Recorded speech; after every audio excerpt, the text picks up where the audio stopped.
Hi everyone, my name is Leo Zhadnovsky. I'm a Principal Solutions Architect at Amazon Web Services, and today we're going to talk about building serverless chatbots. So thank you for your time and thank you for attending. So before I start my talk, I just wanted to let you know that there's going to be a serverless chatbot competition. Submissions are due by September 29th, and basically the competition involves creating a bot for Slack that runs on AWS Lambda and Amazon API Gateway. This is sponsored by Slack and AWS, and the winners will receive free tickets to AWS reInvent and more, as well as mentions in the serverless keynote during reInvent. So get your submissions in by September 29th and go to awschatbot.devpost.com for more details and how to get started. So what's the agenda for today? We're going to talk about what is ChatOps, why is ChatOps useful. We're going to be talking about what are chatbots, and how do they play into ChatOps, and what are some examples of chatbots. We're going to also be talking about what technologies you can use to build chatbots, and how you can build and integrate chatbots with Slack, and what are some risks that you should watch out for when building these chatbots. So first, let's talk about what is ChatOps. ChatOps is basically an approach to communication that allows teams to collaborate and manage many aspects of their infrastructure, code, and data from the comfort and safety of a chat room. For the purpose of this talk, we're going to assume that chat room is Slack. However, you can use many solutions, IRC, HipChat, all kinds of things out there for this. So why is ChatOps something that you should care about? The first thing about it is that ChatOps provides you visibility into operations, and it provides that visibility to anybody who has access to your chat room. So if, for example, you have a chat room for operations or DevOps, everybody that's in there will be able to see what's going on and whatever kind of integrations you have built into it. Chat solutions such as Slack are highly extensible and have integrations with a lot of services, both AWS and third-party. So services such as Lambda or PagerDuty, Jira, New Relic, and GitHub. In general, also, the newer chat services like Slack and HipChat, they're better and easier to use than IRC. IRC has been traditionally, widely adopted by operations teams and developers.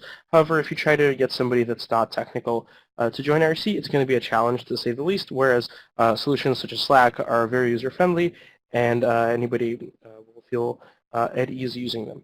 Another advantage is a lot of the tools that you're going to expose through your chat room, a lot of the integrations, they're going to generally be available directly on your users' mobile devices, on whatever computer they have or tablets, and there's going to be no need for a VPN. So it makes access to the information that your ChatOps is going to provide a lot easier to obtain. And as I already mentioned, it makes operations really easy for mobile devices.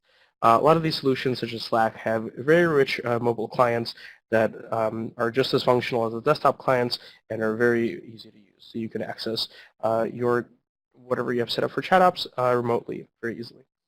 Additionally, solutions such as Slack provide built-in archiving. So you have an archive of what commands were run, what notifications were fired, that sort of thing, going back over a long period of time. They also make dissemination of things like screenshots, attachments of files, links to specific web pages or status notifications, really easy to disseminate. So for example, if you paste a link to a certain tweet, let's say from a service provider's status page, Slack will expand that tweet so you don't have to click on it. So that kind of thing just makes dissemination of information a lot easier. And lastly, but very importantly, solutions such as Slack and ChatOps in general make incident response a lot easier to handle, especially across multiple teams. So for example, let's say you're building a product, you have mostly your own developers for your product, but you also depend on some sort of third-party solution for your product. There's some kind of service issue, and you now have to handle this incident. Well, you've got your developers sitting in your Slack room, but you can also invite, the vendor, or whatever the other stakeholders are, and give them easy visibility into the incident response and into resolving your incident. So what are chatbots? So traditionally, chatbots are a computer program that simulate conversation with human users, especially over the internet. In the context of ChatOps, such bots are specifically made to allow you to improve how you handle DevOps, making that process more efficient, visible, and simple through various different types of integrations, which we'll talk about here.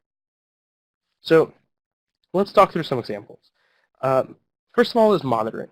Many monitoring solutions, such as Datadog, have built-in Slack integration. So for example, if you have Datadog, you've got the agents running on all of your instances, and they give you monitoring information, and so you can fire off automatic alerts. So for example, if your latency spikes on one of your apps, or CPU usage spikes, or memory usage spikes, that can trigger an automatic notification in your chat room, and you can take action immediately. Also, PagerDuty is another example. So PagerDuty is a application which allows, or it's a service that allows you to handle how your employees get paged. For example, you can set up your on-call rotation in PagerDuty. You can set up who gets called, who gets texted, who gets emailed, what the escalation order is. And so when an incident is triggered in PagerDuty, you can have it post a notification to Slack so you can see who this incident has been assigned to, what its status is, so on and so forth. Some other integrations that you can do are providers like GitHub. So GitHub has automatic integration or built-in integration with Slack. So you can, for example, configure your Git repos to automatically post notifications when there's, for example, a new commit to a certain branch. Another example is something called Hubot. So Hubot is also written by GitHub. It is a chatbot. It runs on an EC2 instance, and it has a bunch of different plugins. So in the screenshot here, I've installed a plugin to talk to one of my RDS instances. So I can profile a certain query, and the output of that query will show up in my Slack. So obviously, there's risks involved there too from running live SQL queries from your chat room, and we'll discuss how to mitigate those kind of risks in a little bit. Also, you can integrate with your CI/CD solution. So for example, in Jenkins, you can set up a certain webhook. That webhook will trigger your Jenkins job, and you can trigger that webhook directly from your Slack. Another example is Lambda and CloudWatch Events integration. So CloudWatch Events is a service that gives you immediate notifications on certain types of events. For example, instance reboots or shutdowns. And so you can configure a Lambda function which triggers off of your CloudWatch event and posts a notification in your Slack channel. So you can see if someone's rebooting instances or if some certain types of actions are going on in your AWS account. Some other examples that we're going to talk about are Yobot. So Yobot connects to your AWS account, downloads all the metadata associated with your AWS account, and allows you to run SQL queries in your Slack channel against that AWS account. There's also Burner app. So Burner allows you to integrate two-way SMS and voicemail to Slack. So somebody can call and leave a message to your Slack room or vice versa. There's also something called statuspage.io. So you can combine your private status pages and public status feeds to get a full picture of what's going on with all the dependencies for your service. And there's something called Meekan, which allows you to schedule meetings through your Slack channel. Some other examples that I've just seen some of my customers do are, for example, I have a customer who they vote what to order for lunch through their Slack channel. So they have a bot that runs on Lambda. It knows where the employees that are currently in the certain Slack channel are located because it's a distributed team, and it knows which lunch places are open, and it gives you 4 choices for lunch, and everybody votes, and then everybody in their specific location, it basically figures out who wants what type of food the most and lets them know that, and then you can also actually order from the chatbot. So that's another really cool, fun example of something you can do in a chat room. So what technologies can I use to easily build chatbots? Well, AWS Lambda and API Gateway are well suited for such a task. So let's talk about these two services for a little bit. So what is AWS Lambda? AWS Lambda is a service for serverless computing. It allows you to run code without servers and only to pay for the compute time that you consume. You don't have to worry about provisioning any of the resources or servers. You could literally just put your code into it and trigger that code. Your code or Lambda functions can be triggered by various events or called from APIs. As an example, it can be triggered by a put to an S3 bucket. So in a non-ChatOps example, you can have images in an S3 bucket. As soon as a new image is dropped, you can go off a Lambda function, which will resize that image and create a thumbnail out of it automatically. You can also trigger it off of updates to a DynamoDB table. So you'll get streams of updates off your DynamoDB table, and that can kick off Lambda functions to do something to the data that's now been added to your DynamoDB table. You can also call to an AWS or Amazon API gateway endpoint, and I'll show you how to actually do this in a little bit. And you can also have a mobile backend, a mobile app backend call a Lambda function. And this is just one of the examples. You can do a bunch more things, such as write custom skills for Alexa, and that also works with Lambda and API gateway. So ultimately, Lambda makes it very easy for you to perform real-time data processing, to build scalable backend services, and to glue and choreograph systems. So if you just need a piece of code to run somewhere in between, for example, your continuous integration, continuous deployment process, you can, instead of spinning up a whole instance to do that, you can just use Lambda for that. Let's talk about some of the benefits of AWS Lambda. First of all, as I mentioned earlier, there are no servers to manage. So you just put your code in and run that code however much you need to. No worry about provisioning. It's continuous scaling, so you can execute your function at high levels of concurrency and many times over and not have to worry about how that works in the background. And you're never paying for idle servers. So you end up paying for your execution time. So instead of having instances sitting there that you're not using or servers sitting there that you're not using, you're only paying for what you actually use. And let's dive a little bit deeper on the pay-per-request model. So you buy compute time in 100 millisecond increments for 21 microcents. A request charge of 20 microcents, and there are no hourly, daily, or monthly minimums, and no per-device fees. So you're never paying for idle. Additionally, there's a free tier of 1 million requests and 400,000 gigabytes of compute every month for every customer. So just from the free tier, you can get very far with Lambda.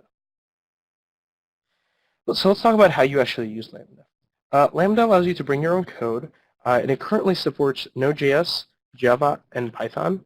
And it also allows you to bring your own libraries, even native ones. So you have two different options for how to write the code. There's an inline editor on the web console, but also if you're bringing your own libraries, you can write your code on your computer, zip it up into a zip file, and upload it to the Lambda service with all of its dependencies.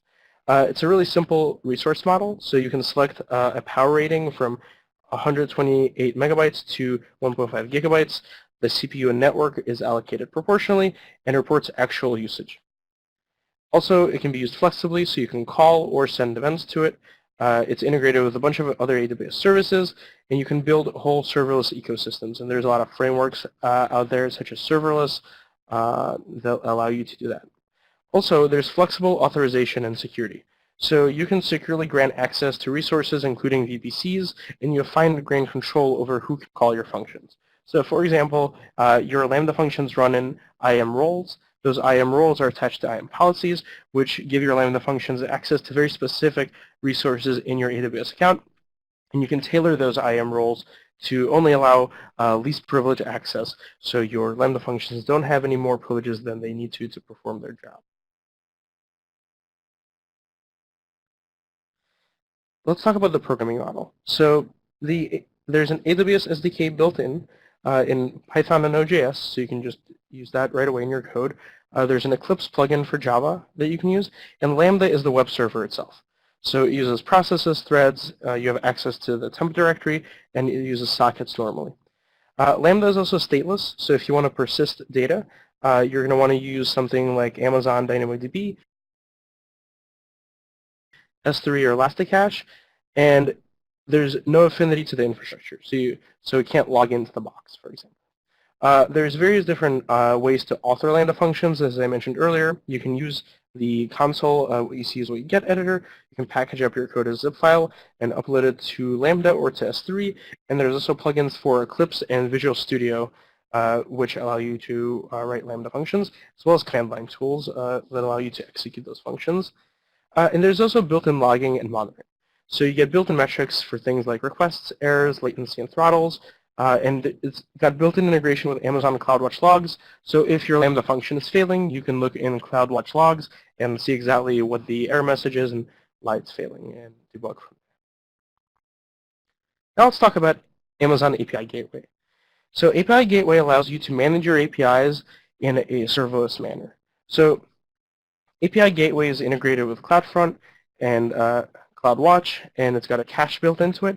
And basically what you can do is you define different methods in your, or different calls in your API, and those calls can then go to either AWS Lambda functions or endpoints on EC2, or any other publicly accessible endpoint. So if you've got code running on an instance, and that instance is behind the load balancer, such as ELB, you can call that. If you've got code running on your on-premise server or data center, as long as that is on a public IP address and publicly accessible, you can call that. Or you can just trigger Lambda functions whenever you need to. So it's very flexible. So just some of the benefits of Amazon API Gateway are allows you to create a unified API front end for multiple microservices in the back end. It's got built-in DDoS protection and throttling for your backend systems due to its integration with CloudFront, and allows you to authenticate and authorize requests. So you can manage your API keys for your API through API Gateway as well. So now let's talk about some Slack-specific integrations with ChatOps. So first of all, there are several integrated apps with Slack. So these examples of such are GitHub. So for example, you can just automatically configure GitHub to connect to your Slack and to post activity notifications on whichever Git repo you want and whichever branch of that Git repo you want. You can also integrate with RSS feeds. So a really useful thing I find to do is to subscribe, for example, to the AWS RSS feed. So we've got RSS feeds for our What's New blog, for example, or for our status pages.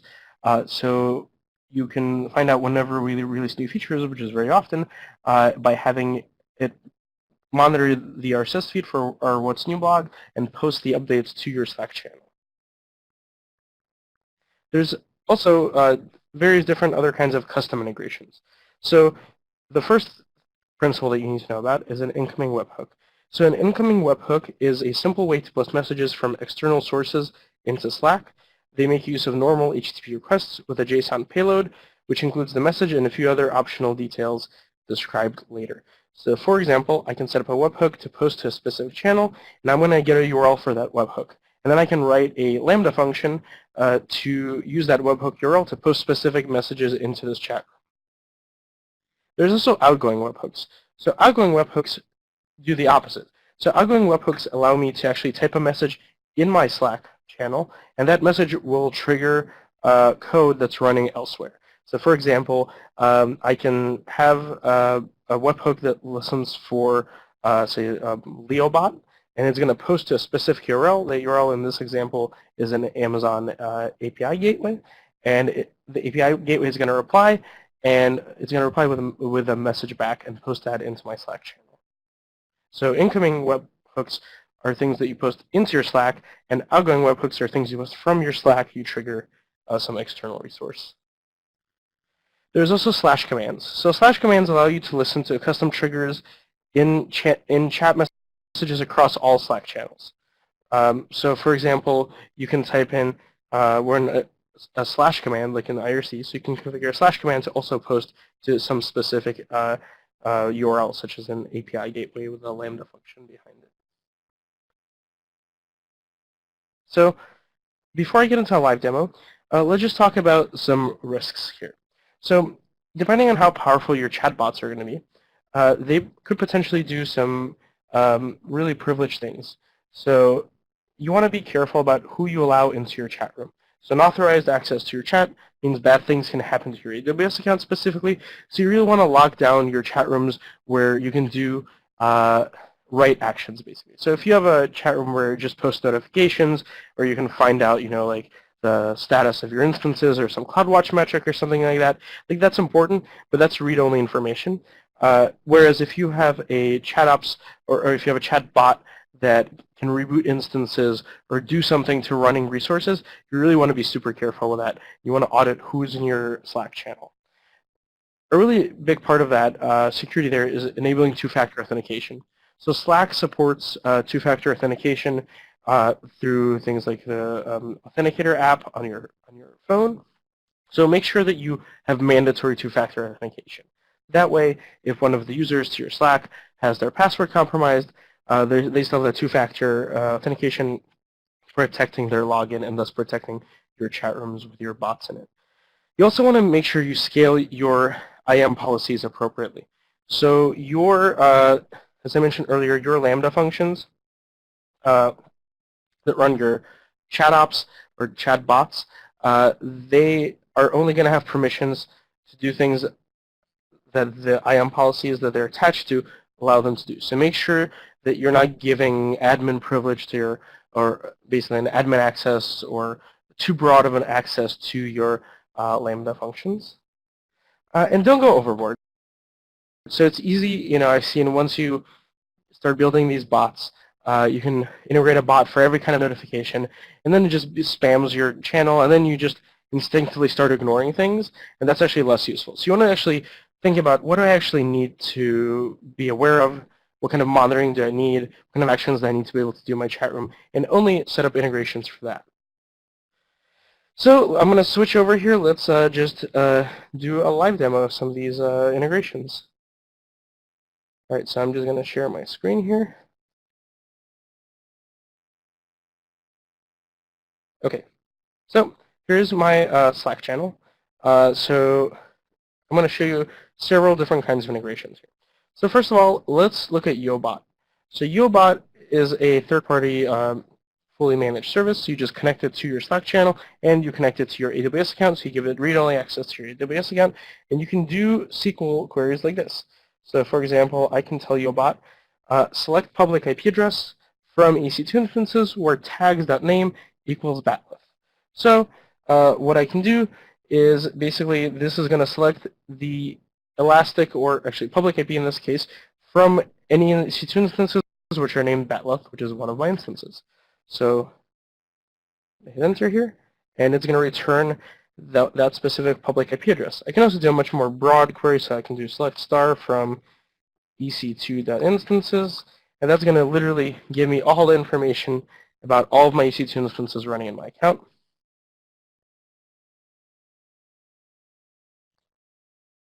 So that might actually take a little while.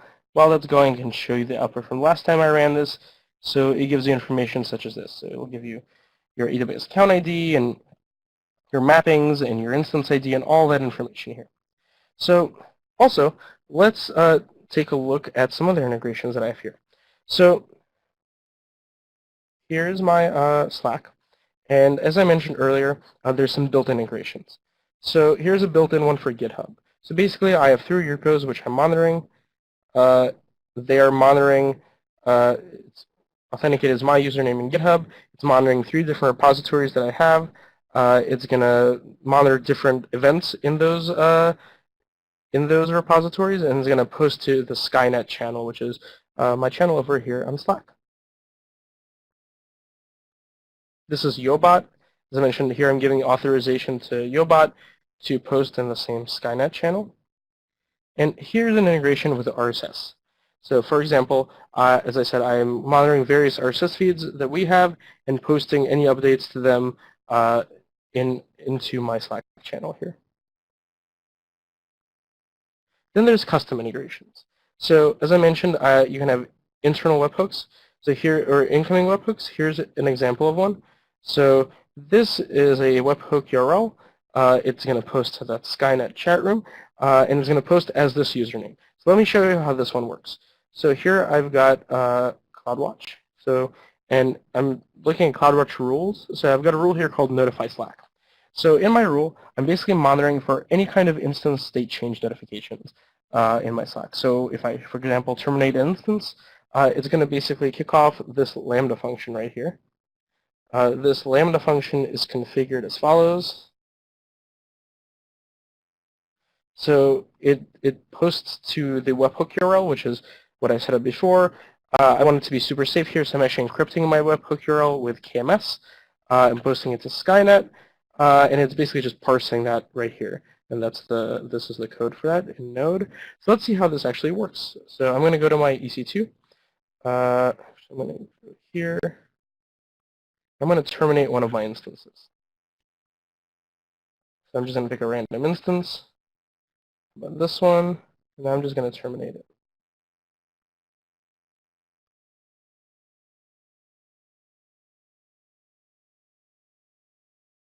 So see, I already have a star here. So I just got a notification. That was pretty quick, wasn't it? So basically, it's telling me that that specific instance, and tells me what type of instance it is and what the name tag for it was, is shutting down. And that instance that I shut down was actually in an auto-scaling group. And so it's going to then turn on a new instance, and it's going to trigger code deployment using code deploy on that. And it's going to actually eventually trigger one of these notifications. So this is another one that I have. So basically, I've got my code deploy configured to post an SNS topic, which is the simple notification service, and I've got a Lambda function that's a subscriber of the SNS topic, and it posts notifications as to the status of any deployment. So I can see if my code deployments have succeeded or failed. So here we go. We see that my instance was shutting down, and now it's been terminated. Now another thing I want to show you is Hubot. So as I mentioned earlier, Hubot is a bot which runs on an EC2 instance, so I'm running it on an instance here. It is connected to my Slack, and it's got a bunch of custom integrations. They're all written in CoffeeScript, so I can do various things through there. So I'm actually not sure if the Hubot's connected, but if it was, I could type messages to it, such as tell it to connect to my MySQL database, as I showed in the screenshot. But again, this is the difference here. Is this is something that's run on an EC2 instance and not through a Lambda function. So let's do another. Let's test my GitHub integration here. So I'm actually going to test. This is my demo WordPress. So I'm just going to edit my README file and commit it, and we'll see a notification from that as well. So I'm just going to add some exclamation marks here.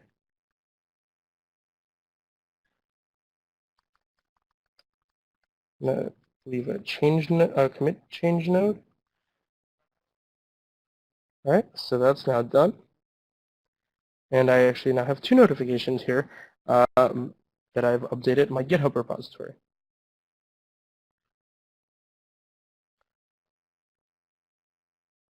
So let's also take a look at some other Lambda functions that I have here. So I have something called LeoBot. So LeoBot is basically a bot that one of my coworkers wrote, and it's listening to this trigger called LeoBot, or keyword called LeoBot. And what it does is it pretends to be me. So I live in Washington, D.C. I'm always in the D.C. airport, and I always see random politicians in the airport.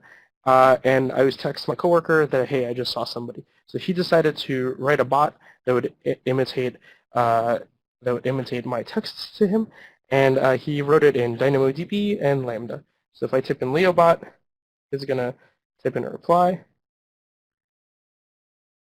And it just says, I just saw Mark Halperin in a Stop and Shop in Bethesda. So let's see how this actually works.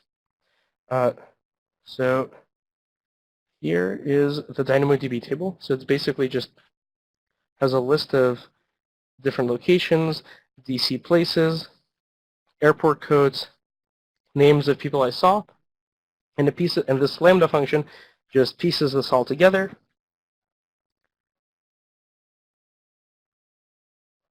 And it's triggered by API gateway. So it's listening on this URL.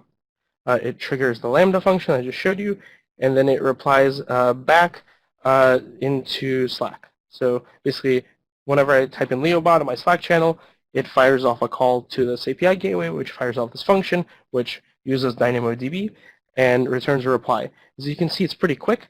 And the nice thing about it is, besides being pretty quick, it's serverless. So running this bot is free or almost free. It doesn't require any instances or any server resources to be run, and even the database is DynamoDB, so that's a fully managed service. That's not something that you really need to manage at all. So just some other functions here. So this is my Slack test function. So this function, when I type in slash command, so type in slash Slack test, it's going to basically spit whatever I typed the input back to me. So it says the username invoke Slack test with the following text. So basically pieces all that back together. All right. So those are some of the examples of what you do with Slack and ChatOps and chatbots. So I think, oh, there we go, another notification. This is my placement. So I think now we're ready for the Q&A. Yeah, thanks, Leo. Thanks for the great presentation there. We do appreciate you taking the time going through all that with us. We'll go into our Q&A session now. You'll notice that our Q&A is at the top of the screen, so feel free to put in your questions as we go through. We do have some polls on the left-hand side of the screen, so feel free to fill that out. We do appreciate your feedback. We do have some more information on your slide right there about the AWS serverless chatbot competition there. We'll leave that up for you, and we'll start our Q&A. So please enter your questions in there. I would also like to thank Brian Liston, Andrew Baird, and Vishal Singh for helping us through the Q&A throughout our session today. So let's start our Q&A.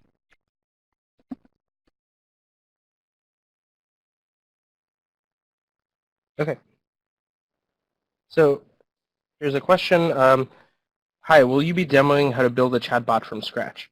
So in this webinar, we are not demoing how to build a chatbot from scratch. However, using all the services that we showed, so API Gateway, Lambda, you can certainly do so. And there's some really good examples out there online.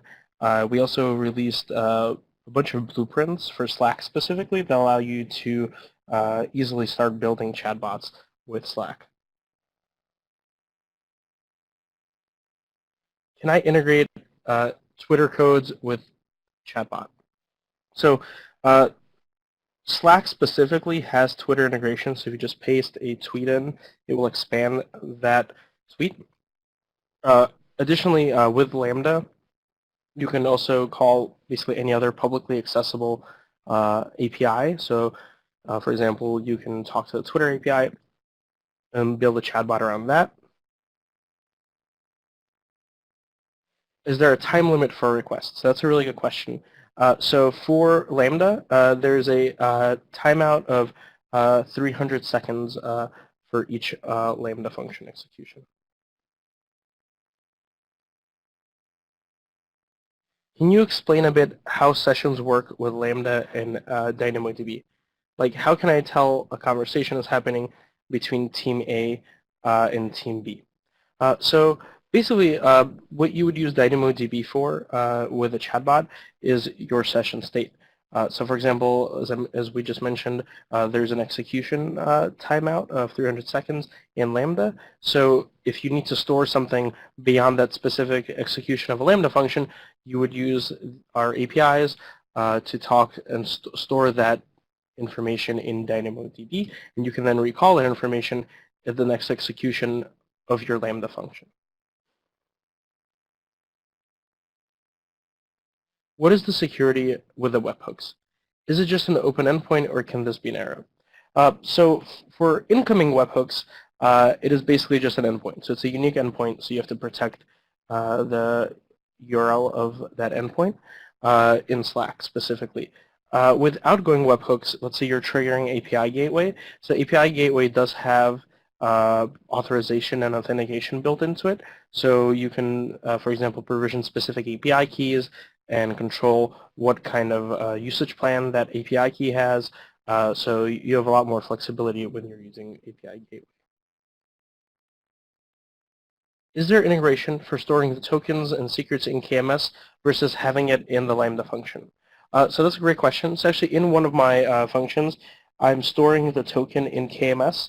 KMS has an API, so you can, in your Lambda function, whether you're using Node.js, or Java or Dynamo, you can use that specific language's AWS API to talk to KMS and to store your secrets in KMS. So yes, you can definitely do that, and that is a great use case as well.